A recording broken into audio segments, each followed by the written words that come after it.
আসসালামু আলাইকুম রহমতুল্লাহি বারকাতুহ। সকল প্রশংসা আল্লাহ তাআলার জন্য।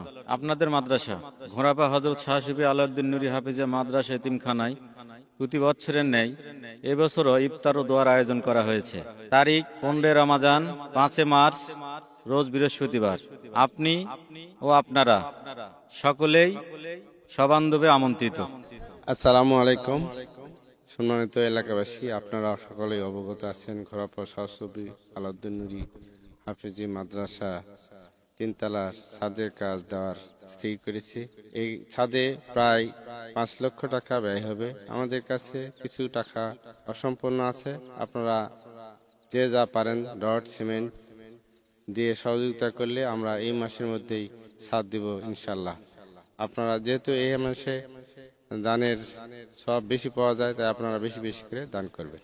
আপনাদের কাছে আকুল আবেদন, ওড়াপাওয়া শাহ সুফি আলাউদ্দিন নুরী হাফিজিয়া মাদ্রাসার ইতিম অসহায় ছাত্ররা লেখাপড়া করেন। আপনারা চাইলে আপনাদের জাকাত ফেতরা এবং দান দক্ষিণা করে এই প্রতিষ্ঠানকে সহযোগিতা করতে পারেন। এখানে সহযোগিতা করলে দুইটা উপকার হবে। এক তো জাকাত দেওয়ার ফজিলত পাবেন, দ্বিতীয়ত ইতিম বাচ্চাদের, অসহায় বাচ্চাদের লেখাপড়া খরচ আপনি যদি বহন করতে পারেন তাহলে আপনি 2 প্রকার সওয়াব পাবেন। তাই আপনাদের কাছে অনুরোধ করব, এই অবহেলিত প্রতিষ্ঠানটি আপনাদের জাকাত ফেতরা দ্বারা, আপনাদের সহযোগিতা দ্বারা এই প্রতিষ্ঠানকে সামনে এগিয়ে নেওয়ার চেষ্টা করবেন ইনশাল্লাহ। এই প্রত্যাশায় আপনাদের সকলের কাছে। হযরত সালমান ফারসি রাদিয়াল্লাহু তাআলা আনহু থেকে রোজাদারের ইফতার করা সম্পর্কে বাইহাকি শরীফে একটা হাদিস বর্ণিত আছে। সেখানে রাসূলুল্লাহ সাল্লাল্লাহু আলাইহি ওয়াসাল্লাম ইরশাদ করেছেন, যে ব্যক্তি কোনো রোজাদারকে ইফতার করাবে তার সগীরা গুনাহ সমূহ মাফ হয়ে যাবে এবং দোজখের আগুন থেকে সে মুক্তি পাবে এবং সে ব্যক্তি সেই রোজাদারের সমপরিমাণ সওয়াব পাইবে। তখন সালমান ফারসি রাদিয়াল্লাহু তাআলা আনহু সহ সকল সাহাবায়ে কেরামরা জিজ্ঞাসা করলেন যে, ইয়া রাসূলুল্লাহ, আমাদের মধ্যে অনেকেই তো আছে এমন যারা রোজাদারকে ইফতার করার মতো সামর্থ্য রাখে না। এর উত্তরে রাসূলুল্লাহ সাল্লাল্লাহু আলাইহি ওয়াসাল্লাম বললেন,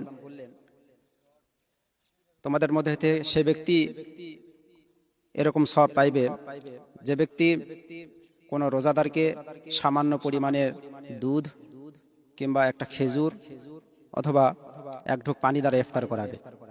এবং কোনো ব্যক্তি যদি কোনো রোজাদারকে পরিতৃপ্ত সহকারে ইফতার করায়, তাহলে সে ব্যক্তিকে আল্লাহ তাআলা আমার হাউজে কাউসার থেকে এমনভাবে শরবত পান করাবেন যে বেহেশতে প্রবেশ করা পর্যন্ত সে ব্যক্তি পিপাসা অনুভব করবে না। সম্মানিত এলাকাবাসী, আপনারা সকলেই অবগত আছেন, আপনাদের সকলের প্রাণপ্রিয় প্রতিষ্ঠান ঘোড়াপা হযরত শাহ সুফি আলাউদ্দিন নুরী হাফিজিয়া মাদ্রাসায় প্রতি বছরের ন্যায় এই বছরেও ইফতারের আয়োজন করা হয়েছে। মূলত এই ইফতারের আয়োজন আপনাদের সহযোগিতায় হয়ে থাকে। এজন্য আমি আপনাদের সকলকে উদাত্ত আহ্বান জানাবো, আপনারা সকলেই এই ইফতারের সাহায্যের হাত বাড়াবেন এবং আপনাদের বন্ধু বান্ধব আত্মীয় স্বজন যারা আছে সকলকেই এখানে দানের জন্য উদ্বুদ্ধ করবেন।